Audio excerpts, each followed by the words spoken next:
Hi, I'm Keith Desserich. I'm with The Cure Starts Now. I'm Trent Hummel. I'm a pediatric neuro-oncologist at Cincinnati Children's Hospital and a board member of The Cure Starts Now.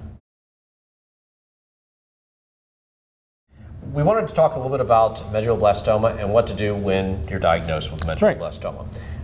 And I know that on our website here we have a couple of points that we walk through with it. And what I'll do is, if I may, I'm going to go through some of those points with it, and if you can give us some feedback on it.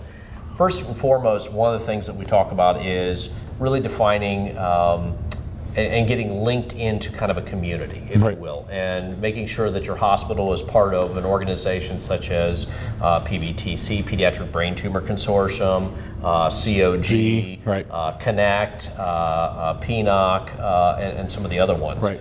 How important is that in the grand scheme of things? Isn't just a normal hospital fine to treat medulloblastoma, or do you need something more? I think you need something more. I think you need a pediatric oncologist, a pediatric neuro-oncologist, to really sort of give you access to new things coming down the pike, the newest information that you have, because they will, by being members of the Children's Oncology Group or Pediatric Brain Tumor Consortium, they will have access to that information to sort of tell you what to expect and what to and how to treat from the newest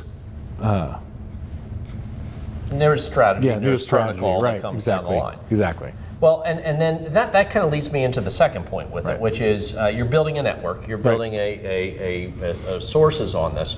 But one thing that a lot of patients and a lot of families are very hesitant to do because they're nervous that it's going to offend somebody is to look for a second opinion, maybe within that group, maybe at the hospital, maybe a different one. I mean, coming from a doctor's perspective on that, I mean, what would be your advice to them? I would say if there's any question, or even if there's not any question, the process of getting a second opinion should not offend your physician. For me and our group at Cincinnati Children's Hospital, we have requests for second opinions all the time. And it's a good way to confirm the diagnosis.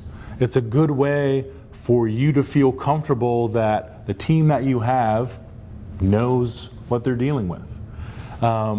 So a second opinion is sometimes vital to making yourself feel better and also to establishing or increasing confidence within your own team. And there's also within hospitals, if they have a large enough hospital, large enough expertise, you may actually be able to find that just within that team approach. Right. In a large hospital, there could be a couple pediatric neuro-oncologists there, and so that team approach, or those 3 or 4 people, are also a valuable resource.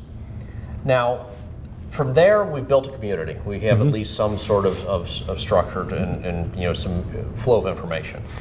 Now we get into the treatment options, and there's lots of information out there from folks that will say, hold off on radiation. Don't go and start the next steps. And that may be even after the surgery and the resection has been done.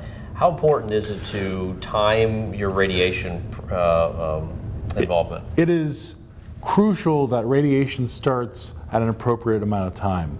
And that appropriate amount of time has to do with healing from surgery, but also we don't want to go too long before radiation starts. If you go too long, you may be at risk for that medulloblastoma coming back. Because remember, the surgeon has gotten in and gotten everything that he can see, right? We know that there are still cells in there. That's why we have to give radiation. Because you're never going to get a full resection of everything. Most likely you'll never get a full resection of everything. Okay. So radiation, based on the patient's age again, if radiation is indicated, 4 weeks is optimum. 6 weeks is sort of the max of what I would say would be acceptable. So it has to be fairly soon after surgery. Well, and a lot of people look at the side effects of radiation and get really concerned. Right. And they think that long-term approach to it, but effectively what we're saying is, I mean, obviously consider your doctor's advice overall, but you don't necessarily want to get scared of radiation to such an extent that you push it so far down the path that it may endanger the overall prognosis. Exactly, and sometimes we do see that of people of parents not being able to make a decision because of those fears. I encourage you, as part of that first process of a second opinion, to reach out to the radiation oncologist at your local center and say, what are our options and what do you think the timing would be? But to move forward with radiation as soon as feasible after resection, as long as it's appropriate for that patient, is key. Yeah. Now we get into the homework side of things. And obviously, from a parent's perspective or from even a patient's perspective, you have a little bit of a waiting time to some degree as you're going through each of the treatment phases with it, and your doctor and your team's doing a good job with it. But the other thing that we highly suggest is to get educated on trials. Right. And really get an idea of what's out there. Why do we suggest that?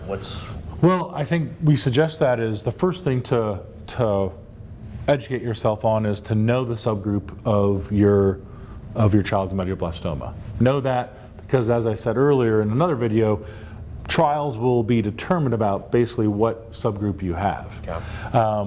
But also trials open up things to potentially different medications or different ways of doing things. And so we encourage you to talk to your physician about the different trials that are out there, and that the different treatment mechanisms that are out there as well. And particularly when you get into clinical trials, some of that changes and is always changing, and you don't know necessarily when you may need to look at that, if there's a progression or if something changes within the trial that you're on, if you're in those clinical trials. Correct. So being well informed on that makes sense. Matter of fact, here within medulloblastoma.org, we try to provide you the mechanisms to be able to get that. Right. All you got to do is just go ahead and there's an email form that you can give, and we can try to supply you with that information in whichever form that would help you through the process with it. The last thing that we also give parents and patients in the fight is talk with others that are within the community of that.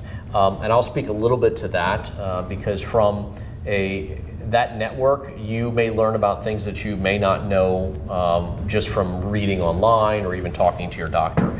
And I know some parents and patients will get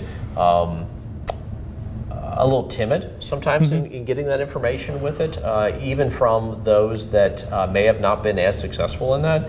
And I would say that's not the best strategy. Right. You want to get as much information as you possibly can. You want to get information from other patients that are in the fight, patients that have been in the fight, those that may have not had that great a prognosis to it. And organizations such as Cure Starts Now, also medulloblastoma.org, hopefully will provide you the keys to really link in. Right.